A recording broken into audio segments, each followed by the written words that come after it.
Hi, my name is Ana Mendez-Vides. I'm a clinical psychologist, BCBA, and co-founder of ABA Center Guatemala. I also teach Spanish PFA and SBT classes at FTF, where I meet professionals across Latin America who are bringing this approach into their own communities. As a Guatemalan professional, I often feel like a translator, moving between what I first learned in a field largely built in North America and the reality of my own community. This has meant not only translating language, but also adapting goals, expectations, and daily practices so they fit the lives of the children and the families I work with. Today, I'll share a little bit about cultural responsiveness and what it looks like in practice. Deep greens and soft blues, the smell of rain and flowers, spring in the air all year long. Marimba's nostalgic notes, family, faith, tradition, respect, culture, my culture. It shapes how I think and feel, how I connect with others, how I have fun, what matters most to me, and what I believe in. In my culture, family comes first. On the weekends, we gather at our grandparents' house, uncles, aunts, cousins, all together. There are long sobremesas while children play outside until sundown. Religion also plays a central role. Our calendar and holidays revolve around our faith. Semana Santa, Christmas, La Quema del Diablo, which literally means burning the devil. We love a good celebration, loud music, laughter, fireworks. For us, celebration is meant to be felt, seen, and shared. In our line of work, when we understand what matters in a culture to a family, we're better prepared to support with care and intention. Cultural responsiveness means more than knowing someone's background. It's about noticing how culture shapes daily life and then adapting how we assess, how we teach, and how we collaborate so our services reflect the client's values and way of life. Social validity means asking, is what we're teaching truly meaningful for this child and family? Because culture shapes what families value and expect. Considering culture is essential. That's where cultural responsiveness and social validity meet.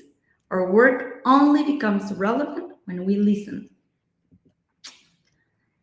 A successful therapeutic process for a Guatemalan family might mean their child can join in preparing an alfombra for Semana Santa, or stand proud while carrying the flag at a school civic ceremony, or sitting through fireworks with the family without becoming overwhelmed, or even sharing a prayer with their grandmother. Families often ask us, can you help him be part of this? Culture should inform how we implement PFA and SBT. When we prepare for the analysis and design the intervention, recognizing the family's traditions and way of life help us design with greater accuracy and relevance. On the left, you'll see what often happens when we design interventions for families instead of with them. The goals may be correct on paper, but they feel imposed, like teaching a child to sort shapes when what the family really needs is for him to play on his own while mom tends to the baby or gets lunch ready for the family. On the right is what happens when we listen. We co-create goals, use what truly matters, and teach in ways that feel safe and familiar. That's when families feel seen, and that's how our work lasts. Cultural responsiveness isn't something extra we add at the end. It's part of every step, from the interview to the skills we teach. In the next slides, I'll show you what it looks like in practice through the story of Scarlett. Scarlett's story also shows how training opportunities can create real change in families. Her implementer was Adriana Moclebus, an undergrad psychology student who attended Dr. Hanley's workshop in November 2024 here in Guatemala. Soon after, she joined my level 4 class, which requires working with a client. Through our scholarship program at Ava Center Guatemala, she was matched with Scarlett's family. This created something special. Adriana gained meaningful hands-on experience, while a family who otherwise would not have had access to services received support. It was a perfect match, and Adriana did an outstanding job. At the time of intervention, Scarlett was a 5-year-old girl with a diagnosis of autism. She communicated using vocal approximations and lived in Guatemala City with her family. Her sessions took place at the clinic, where she received 4 hours of therapy per week. Adriana participated in weekly consultations, and we obtained full consent to record and share video.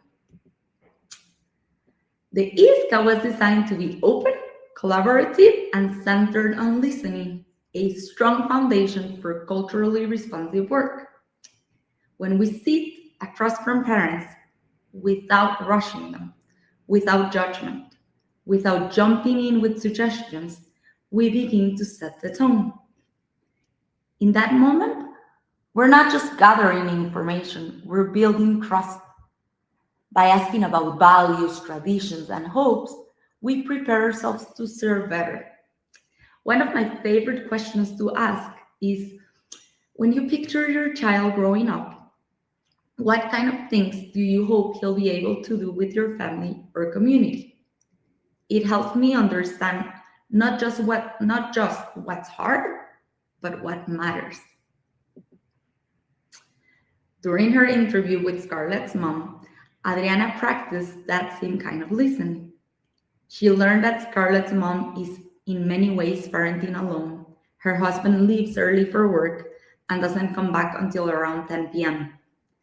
Grandma has a strong voice in Scarlett's life, often stepping in to guide family decisions. She discovered that weekend outings are one of the family's most valued routines.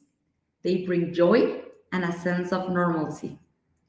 She also learned that Scarlett loves candy, swings, books, pretend play, and music. These behaviors were first described by Scarlett's mom and then organized into 2 groups before the analysis. Our ones were the more severe problem behaviors, things like hitting, biting, throwing objects, or running away. Our 2s were what we consider precursors, the earlier signs before escalation, such as saying no, grabbing or biting her own hair, laughing in ways that were out of context. We learned that Scarlett's problem behavior was most likely when she was interrupted, denied access to something she enjoyed, like candy or the iPhone, or asked to do something she didn't want to do. For the analysis and the start of teaching, we created a context where she had free access to her favorite things, no demands were placed, all reasonable requests were honored, and she had full attention of the adult. Scarlett's mom talked about wanting her daughter to learn, to go to school, and to communicate better. We heard all of that and we planned for it. But when Adriana asked the question we always ask, what would make your daughter's life happier and richer? There was a pause. And then she said, I just wish she could participate in a birthday party, take a turn with the piñata, pick up candy, without it turning into a big scene. So a branch was built around one of childhood's most culturally meaningful social experiences. This is the piñata branch that was designed for Scarlett. So here we go. When invited to a birthday party, that's the EO, Scarlett will hit the piñata, pick up and place candy in a bag, and participate in singing happy birthday. Those are my Cap 4 activities.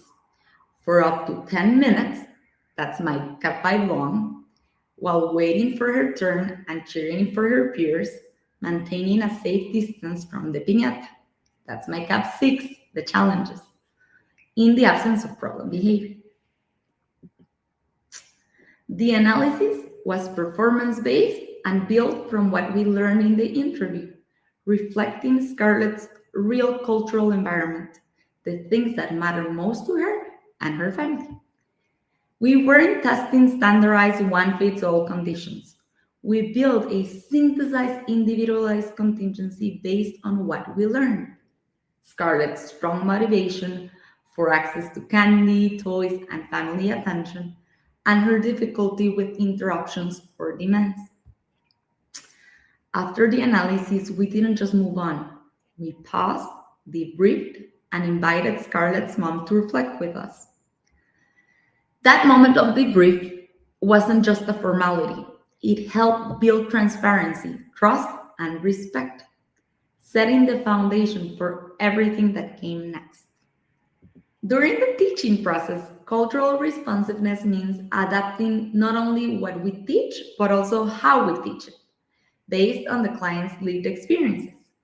We honor the family's language, social routines, and expressions throughout the skill building process.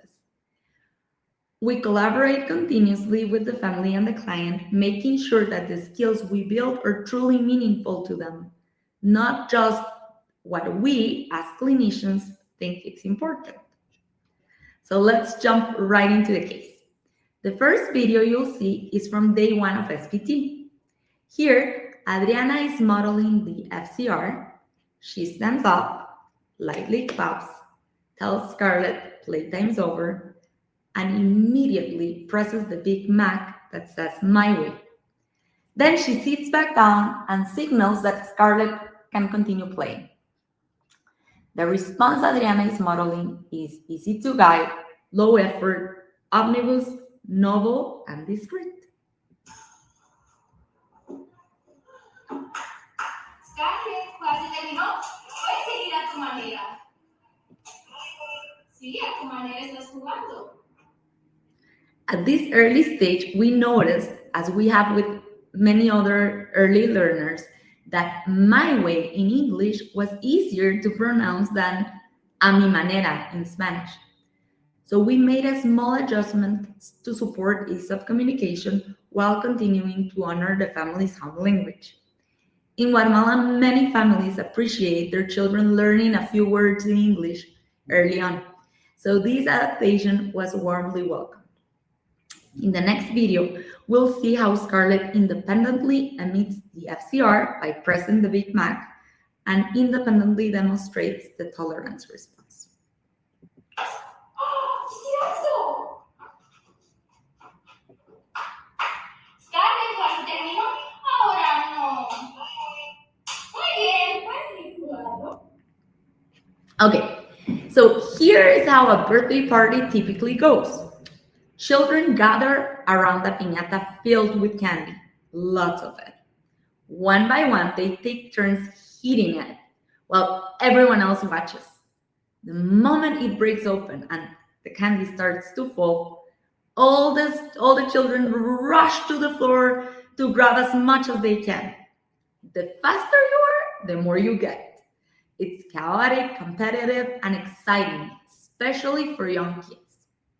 In Cap 3, where we teach a few responses from one activity, Adriana began preparing Scarlett for this moment by creating a simplified, controlled version of the experience at the table.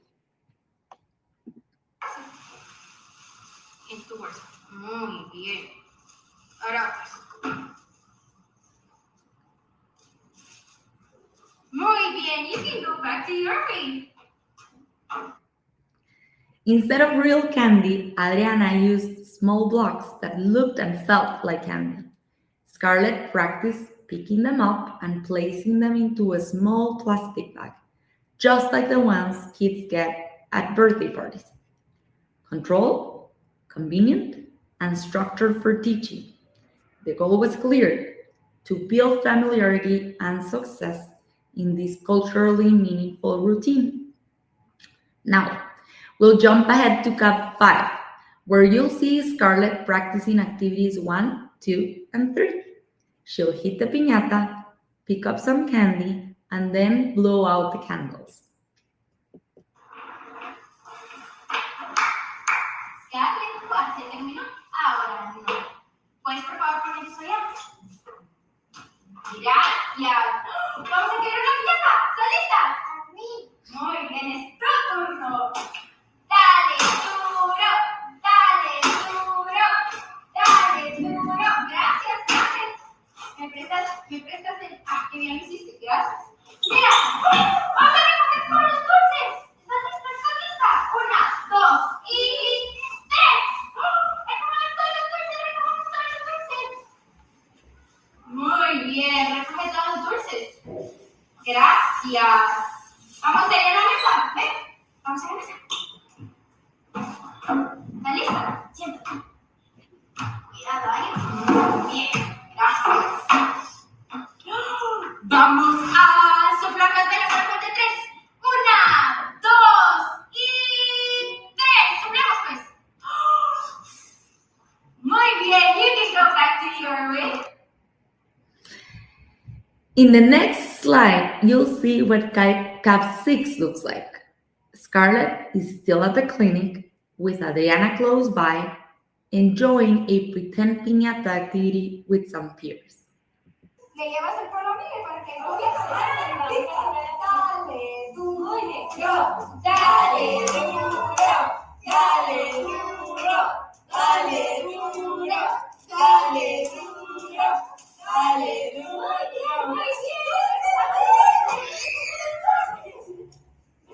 Aquí, muy bien.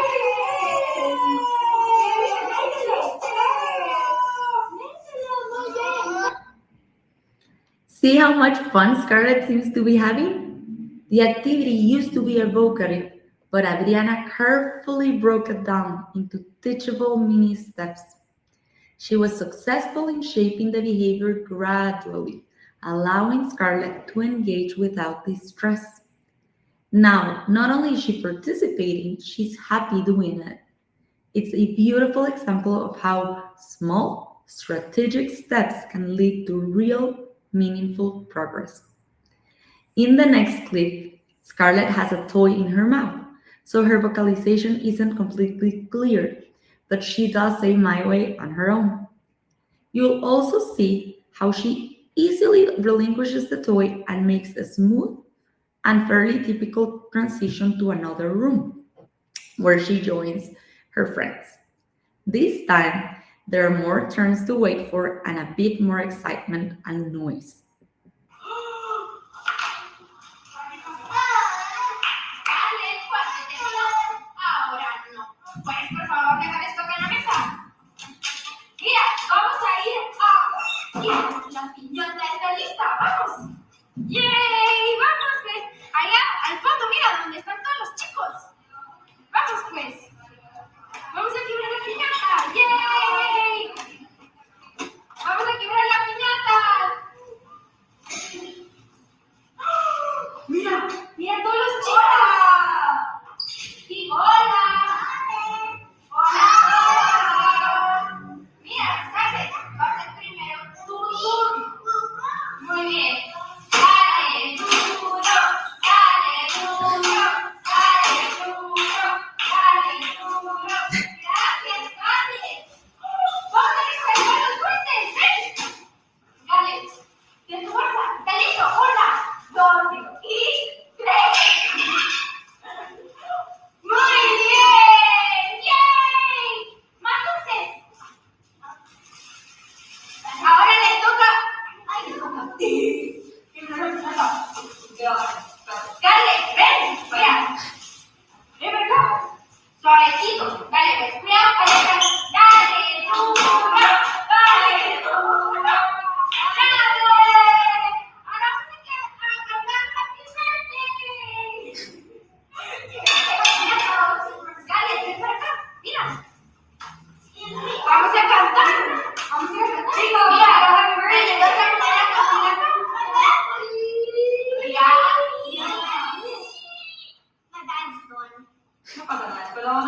vamos a cantar Happy Birthday con el pastel.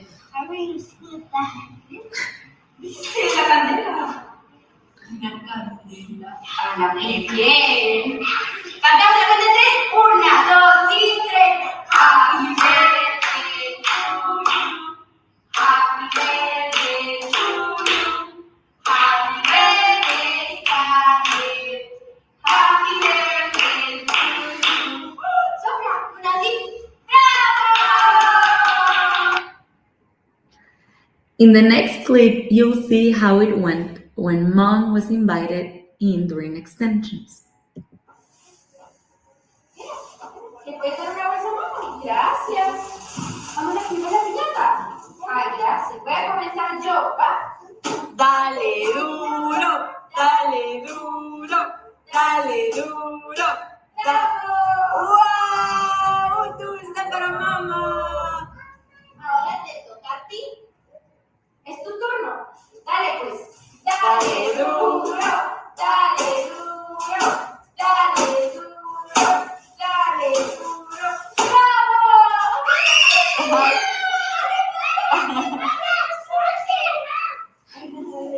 Muy bien, dale. Ahora es el turno de mamá.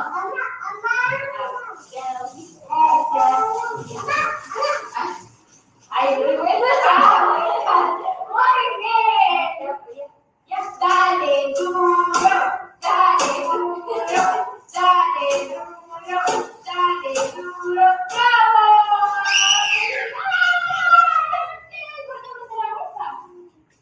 La bolsa. Okay, do you want to discuss collaboration from caregivers and the community? Teach something that truly matters. Did you catch Scarlett trying to turn her mom around before her turn breaking the piñata? Some families do that to make it harder to hit the piñata.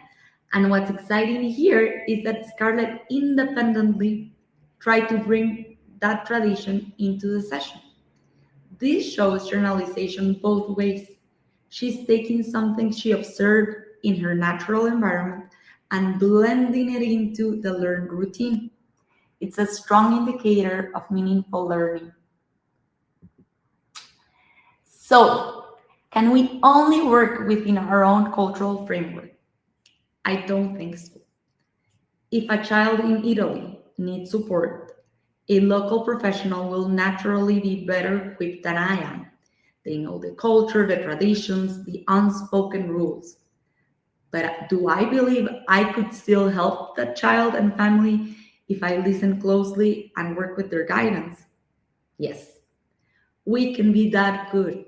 That's our job. Just like when we're working to understand problem behavior, we don't follow the client around taking endless data. I don't need to move to Italy to understand the culture, although I would love to. The practical and efficient way to do it is to ask the expert. More and more, we are serving families from diverse backgrounds and cultures.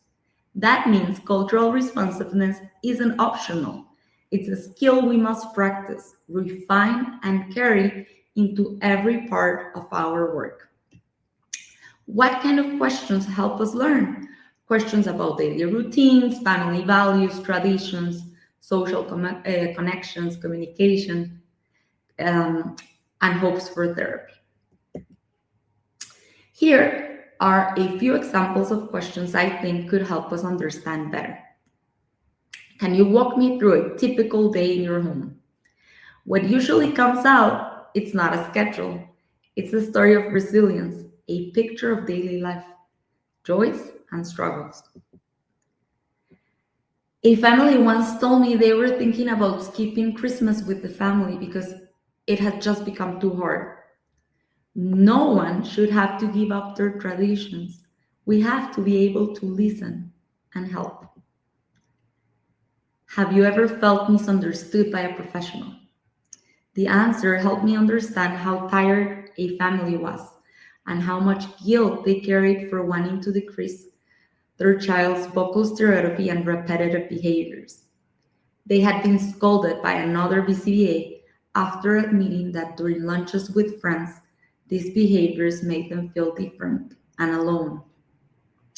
From that point on, our goal wasn't to reduce repetitive behaviors or preach about acceptance.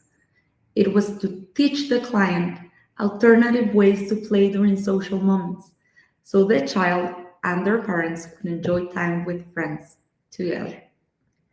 There are so many opportunities to understand better. My hope is that all of us in our own work continue to make space for families' voices, their traditions, and their hopes. Because when we do, our services gain direction and they lead to meaningful change. Thank you.